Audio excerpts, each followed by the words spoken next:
Thousands of years ago, ancient Greeks gathered around crackling fires under star-filled skies to share a haunting story. Elders passed this tale to younger generations as a warning about loving oneself too deeply. At the center stood a young hunter whose extraordinary beauty would lead him to a tragic and lonely death. Narcissus entered the world as the son of Cephasus, a powerful river god with flowing blue robes and Liriope, a graceful water nymph with long silver hair. The infant possessed such breathtaking features that even the gods paused to admire him. His worried mother carried him through misty forests to seek guidance from Tiresias, an old blind prophet sitting in a dark cave surrounded by flickering candles. The aged seer spoke in a raspy voice and delivered haunting words. Her son would live long, but only if he never discovered his own face. Years passed like falling leaves, and Narcissus grew into a tall young man with golden curls and piercing eyes. He walked through sunlit meadows and shadowy woodlands, carrying a hunting bow across broad shoulders. Everywhere he traveled, admirers emerged to confess their love. Young maidens in flowing dresses approached with flowers. Strong warriors knelt before him with gifts. Narcissus turned away from each with a cold expression and dismissive wave. One spring morning, a beautiful nymph named Echo spotted Narcissus walking beside a babbling brook. She hid behind thick oak trees, watching with longing eyes. Echo suffered under a terrible curse placed by the goddess Hera, a regal figure draped in peacock feathers. This curse stole her ability to speak original words.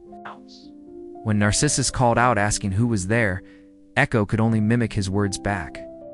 She stepped from the shadows with arms outstretched, hoping for an embrace. Narcissus recoiled with disgust and shouted cruel words before running through the trees. Echo collapsed onto mossy ground, weeping until her physical form slowly faded, leaving only her voice echoing through mountain valleys forever.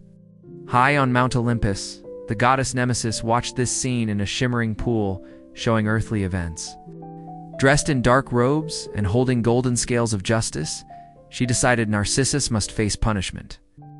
She guided his footsteps through the forest until he arrived at a perfectly still pond in a secluded clearing. Sunlight streamed through the canopy, illuminating crystal clear water. Tired from hunting deer, Narcissus knelt on the grassy bank and leaned forward to drink.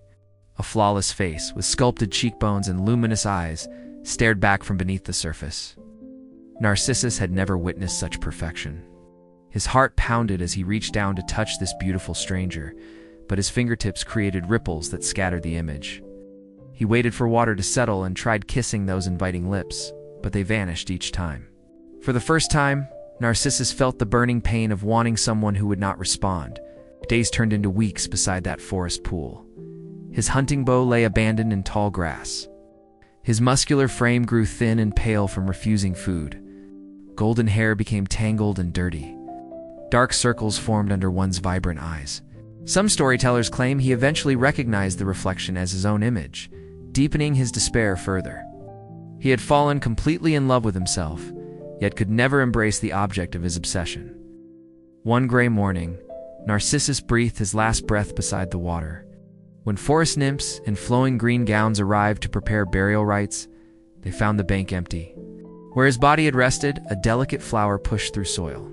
White petals surrounded a golden center, and the bloom bent downward as if still searching for a reflection below. This flower grows beside ponds and streams worldwide as a permanent reminder of the young man destroyed by self-obsession. This ancient tale carries meaning reaching far beyond mythology.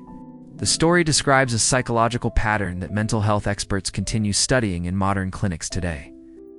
The destructive self-obsession that killed the beautiful hunter manifests in real human beings walking through offices and homes everywhere. The goddess Nemesis witnessed this cruelty and decided that Narcissus deserved punishment for causing so much pain. She led him to a clear pool of water on a warm afternoon. Exhausted from hunting, Narcissus knelt down to drink and saw something that stopped him completely. A beautiful face stared back at him from the water's surface. He had never seen anyone so perfect, so worthy of adoration. Narcissus did not realize he was gazing at his own reflection. He reached out to touch this beautiful stranger, but the image shattered whenever his fingers broke the water. He tried to kiss those perfect lips, but they dissolved into ripples. For the first time in his life, Narcissus experienced the agony of loving someone who would not return his affection. The prophecy of Tiresias had finally come true in the cruelest possible way. His obsession anchored him to that waterside location permanently. He could not eat or sleep because looking away from his beloved reflection caused unbearable pain. His body grew weak, but his fixation only intensified with each passing hour. Some versions of the myth say he eventually understood that the face belonged to him, which made his torment even worse. He loved himself, yet he could never truly possess the object of his desire. Narcissus slowly withered away beside that tranquil pool of water. When the nymphs came to collect his body for a proper burial, they discovered something unexpected in his place. A delicate flower with white petals surrounding a golden center had sprouted from the earth. This bloom bends toward the ground as if still searching for a reflection in the water below. The flower now carries his name and grows near streams and ponds throughout the world as a botanical reminder of his tragic fate. This ancient tale contains wisdom that extends far beyond its mythological origins. The story of Narcissus captures something fundamental about human psychology that researchers and clinicians continue to study thousands of years later. The obsessive self-absorption that destroyed the beautiful hunter represents a pattern of thinking and behavior that affects real people in modern society. What is narcissism? The term narcissism appears frequently in everyday conversations and online discussions. People use it casually to describe anyone who takes too many selfies or talks about themselves excessively. But within the field of psychology, narcissism represents something far more specific and scientifically defined than popular usage suggests. At its core, narcissism involves an oversized ego and a dramatically amplified sense of personal importance. Those who score high on narcissism scales consistently believe they possess superior qualities compared to the people around them. They consider themselves more physically attractive than objective observers would rate them. They assume their intelligence exceeds that of their peers and colleagues. They feel their contributions matter more than what others bring to any situation. This inflated self-view comes bundled with specific expectations about treatment from others. Narcissistic individuals believe they deserve preferential consideration in nearly every circumstance.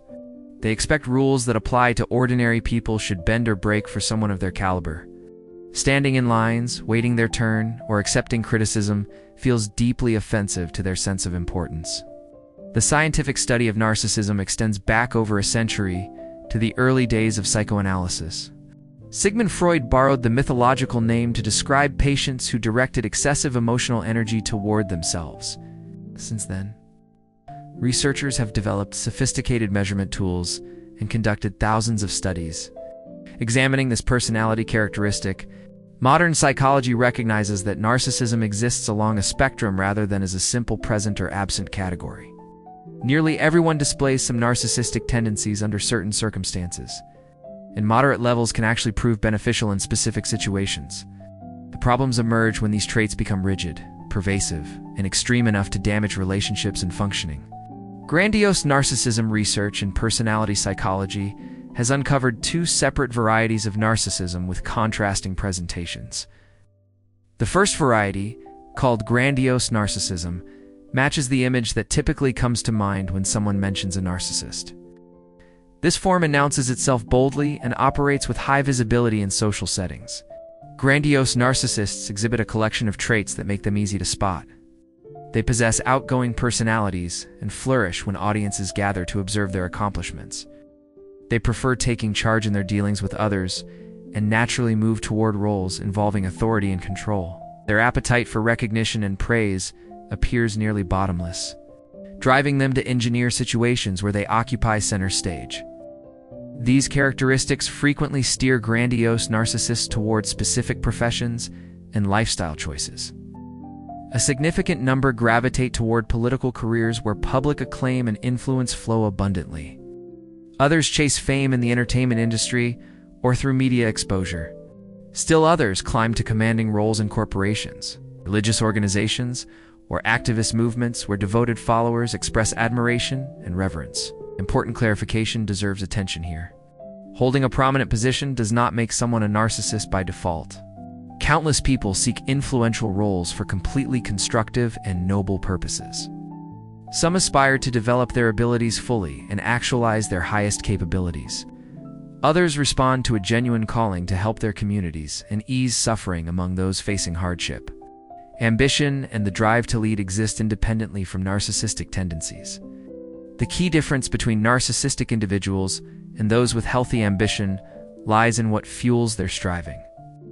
Grandiose narcissists want elevated standing primarily because it satisfies their craving for validation and confirms their superiority. The authority itself interests them less than the message it broadcasts about their exceptional nature. Worship and applause sustain them emotionally. Prominent roles ensure a reliable stream of the reverence they require constantly. Vulnerable narcissism, the second form of narcissism, surprises many people when they first learn about it. Vulnerable narcissism operates through an entirely different mechanism than its grandiose counterpart. Yet both share the same fundamental core of self-centeredness and an inflated sense of what they are owed.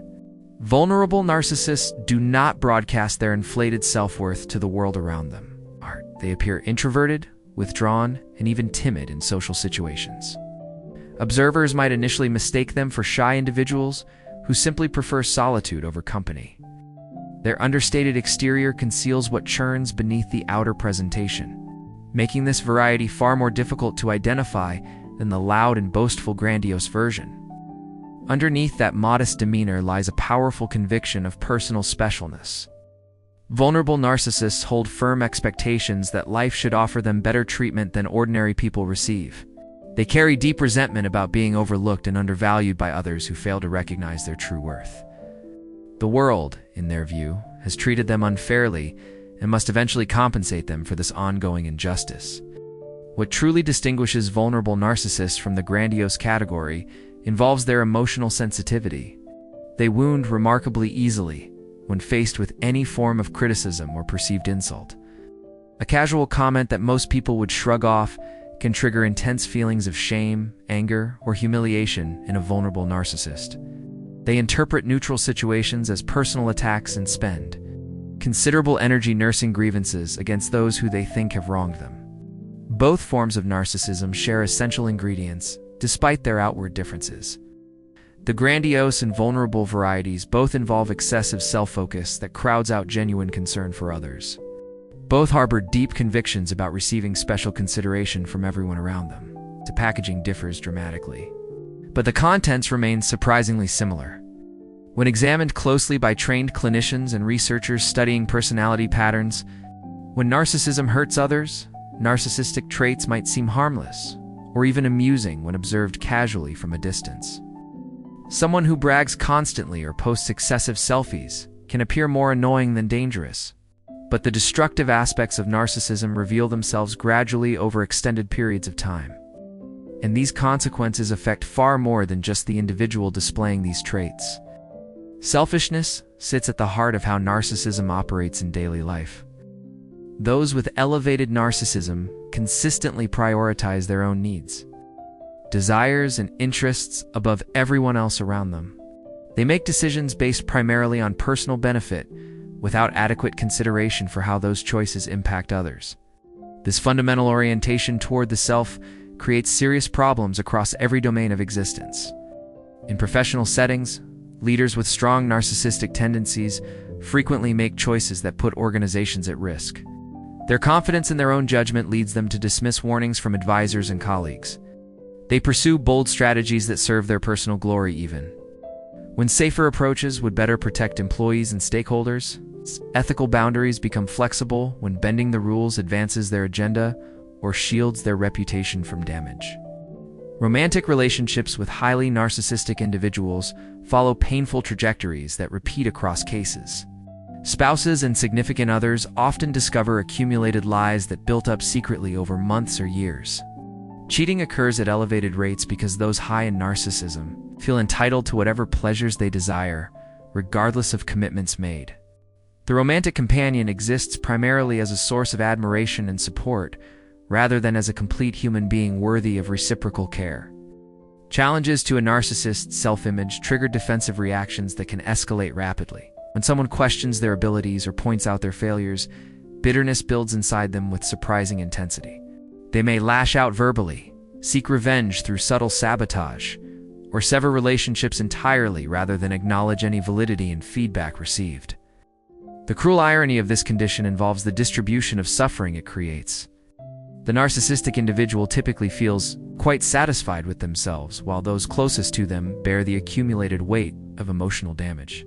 Narcissistic personality disorder, when narcissistic traits intensify beyond a certain threshold. They cross into territory that clinicians classify as a formal psychiatric condition. Narcissistic personality disorder represents the severe end of the narcissism spectrum, where self-centered tendencies become deeply ingrained and profoundly disruptive to everyday functioning. Statistical research indicates that this disorder affects roughly 1 in 50 to 1 in 100 people within the general population. Men receive this clinical label considerably more often than women, though researchers continue to debate whether this reflects genuine gender differences or biases in how practitioners identify and categorize these behaviors.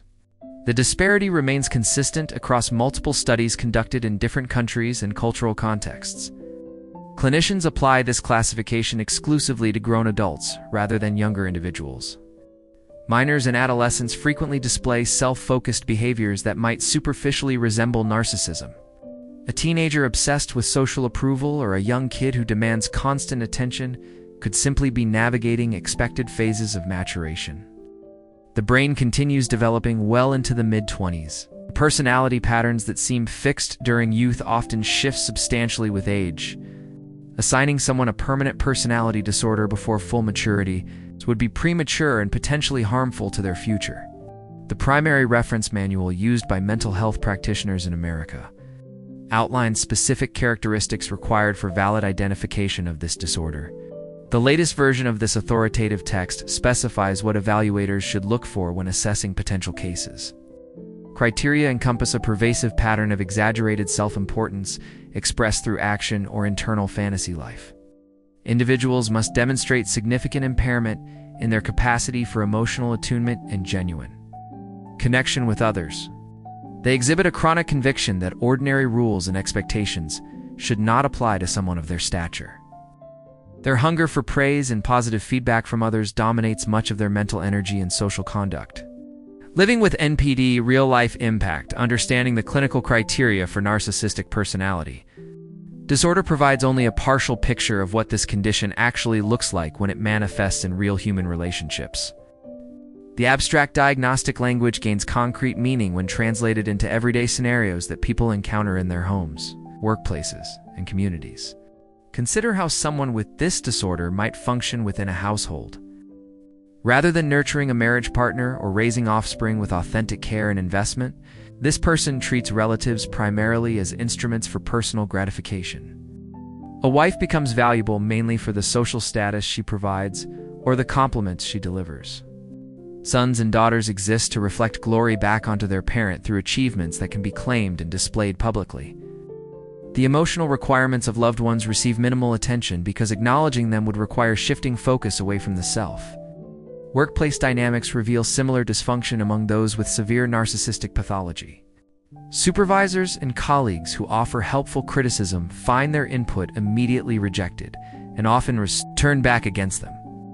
Rather than considering whether suggestions might contain useful information, the narcissistic person assumes that anyone offering correction must be mistaken, jealous, or motivated by malice.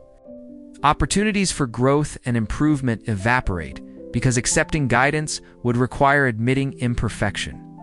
The defining feature that elevates narcissistic characteristics from mere personality quirks to an actual disorder involves the degree of life disruption they create. Such behaviors do not remain confined to occasional bad days or isolated incidents of selfishness. They pervade virtually every interaction and relationship, creating cascading problems that compound over time. Careers stall or implode due to interpersonal conflicts.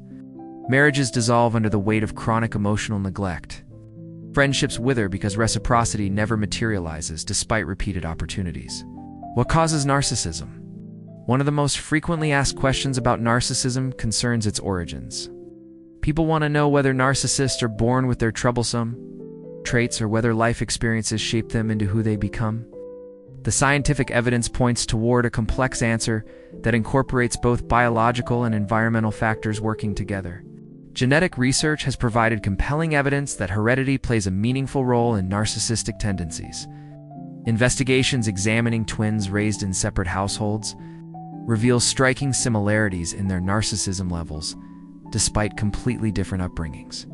When researchers compare those who share all their DNA with pairs who share only half, the former consistently shows stronger correlations on personality measures. These findings suggest that somewhere between 30 and 50% of narcissistic variation stems from inherited biological factors. Though scientists have not yet identified the precise hereditary mechanisms at play, environmental influences account for the remaining portion of what shapes narcissistic formation. Parenting approaches appear particularly consequential during formative years when personality crystallizes. Adults who treat a youngster as exceptionally superior to other kids may inadvertently cultivate the grandiose form of narcissism. Constant praise without realistic grounding teaches the young person that they truly do occupy a special position above ordinary humans.